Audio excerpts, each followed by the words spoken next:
नमस्कार। और हमारी आज की इस खास बातचीत में जुड़ने के लिए बहुत बहुत शुक्रिया। नमस्कार। आज हम बात करने वाले हैं अमेरिकी टैरिफ पर। मुद्दा काफ़ी गर्म है। हमारे पास कुछ न्यूज़ आर्टिकल्स हैं, कुछ सरकारी योजनाओं की डिटेल्स भी हैं। हाँ। और हमारा मकसद है ये समझना कि ये टैरिफ हैं क्या भला, अमेरिका क्यों लगा रहा है, और सबसे ज़रूरी, भारत पर इसका क्या असर है, खासकर हमारे छोटे उद्योगों एमएसएमईज पर। बिल्कुल।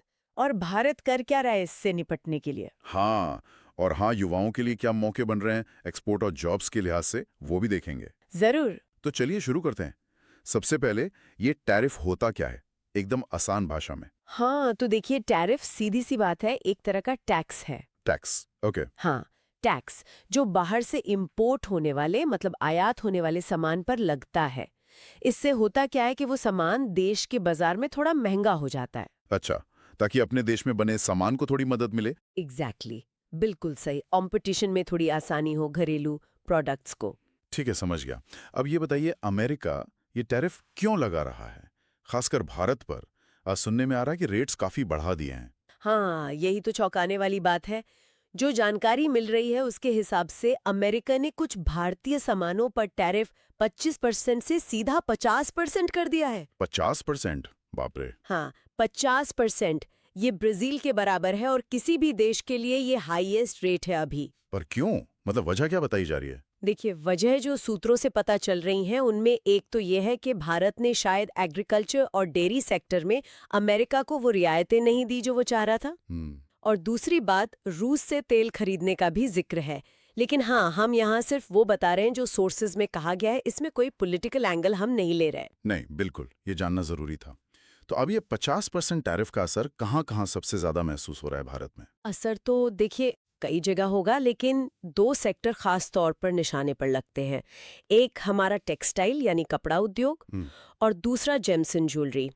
और दिक्कत यह है कि इनमें भी जो छोटे और मंझोले उद्योग हैं एमएसएमईज, उन पे मार ज्यादा पड़ सकती है। क्यों? ऐसा क्यों?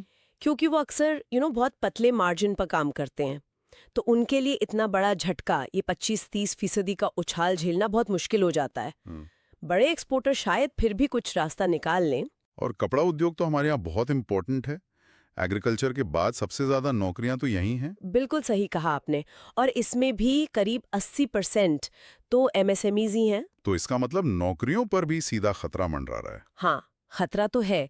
एक अनुमान ये कहता है कि सिर्फ टेक्सटाइल सेक्टर में ही 4 लाख से ज्यादा नौकरियों पर असर पड़ सकता है। 4 लाख? ये तो बहुत बड़ा आंकड़ा है। हाँ, बहुत बड़ा। सोचिए, भारत का जो कुल कपड़ा एक्सपोर्ट है उसका करीब 35% अमेरिका जाता है।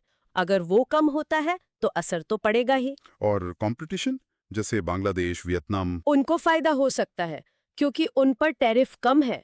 एक्सपोर्टर्स बता रहे हैं कि शिपमेंट रुक रहे हैं, ऑर्डर कैंसिल हो रहे हैं। खरीदार कह रहे हैं कि 25-30% डिस्काउंट दो। बाप रे। अंदाजा है कि सिर्फ कपड़ों के एक्सपोर्ट में ही 2 से 3 बिलियन डॉलर का नुकसान हो सकता है। ये तो वाकई गंभीर सिचुएशन है।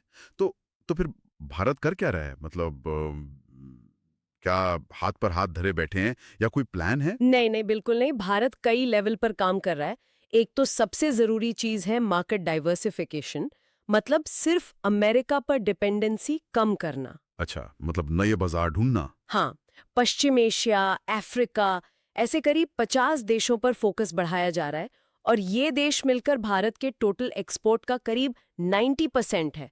तो पोटेंशियल बहुत है। ये इंटरेस्टिंग है। हाँ, और प्रोडक्ट वाइज भी देख रहे हैं कि किस प्रोडक्ट को किस नए मार्केट में पुश किया जा सकता है। और सरकार सीधे तौर पर एक्सपोर्टर्स की कोई मदद कर रही है, जैसे पैसों की या? हाँ, बिल्कुल। एक तो इंटरेस्ट सबवेंशन स्कीम है, मतलब एक्सपोर्टर्स को लोन पर ब्याज में छूट मिलती है। ओके। दूसरा रॉडटेप जैसी स्कीमें हैं, उनका दायरा बढ़ाया जा रहा है। ये बेसिकली एक्सपोर्टर्स को उनके इनपुट पर लगे कुछ टैक्स वापस दिलाने में मदद करती हैं, ताकि उनकी लागत कम हो, लिक्विडिटी बनी रहे। ये जरूरी है। और फिर फ्री ट्रेड एग्रीमेंट्स यानी मुक्त व्यापार समझौते, उन पर बहुत जोर है। जैसे यूके, ईएफटीए देश हैं, यूएई, ऑस्ट्रेलिया, इनके साथ जो समझौते हुए हैं वो अहम हैं। और भी देशों से बात चल रही है? हाँ, European Commission, Oman, Qatar, Canada, इन सब के साथ बातचीत जारी है। और एक और चीज, जो माल एक्सपोर्ट नहीं हो पा रहा उसे घरेलू बाजार में खपाने की कोशिश और आत्मनिर्भर भारत पर भी फोकस है। ठीक है, ये तो हुई इंडस्ट्री और ट्रेड की बात। अब आते हैं युवाओं पर। इन सब बदलावों के बीच उनके लिए क्या कुछ हो रहा है, खासकर एक्सपोर्ट या जॉब्स के मामले में? हाँ, ये एक अहम सवाल है। सरकार ने कुछ स्कीमें खास युवाओं के लिए शुरू की हैं। एक है प्रधानमंत्री विकसित भारत रोजगार योजना। अच्छा, ये क्या है? इसमें ऐसा है कि अगर कोई नौजवान पहली बार प्राइवेट नौकरी पकड़ता है तो उसे 15,000 रुपए तक की सीधी मदद मिल सकती है। सीधा पैसा? हाँ, डायरेक्ट फाइनेंशियल असिस्टेंस। और कंपनियों को भी फायदा है।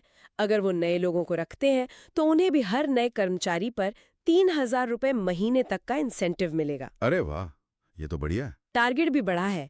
अगले 2 साल में करीब 3.5 करोड़ नई नौकरियां देने का लक्ष्य है, जिसमें से 1.25 करोड़ के करीब पहली बार नौकरी करने वाले होंगे। ये तो काफी एम्बिशियस लगता है।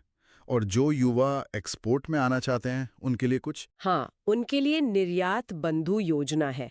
ये बेसिकली नए या जो एक्सपोर्ट करना चाहते हैं उनको गाइडेंस और ट्रेनिंग देती है। कौन चलाता है इसे? इसे DGFT यानी directorate general of foreign trade और IIFT यानी Indian institute of foreign trade मिलकर चलाते हैं। ये लोग ट्रेड पॉलिसी और ट्रेनिंग के एक्सपर्ट्स हैं।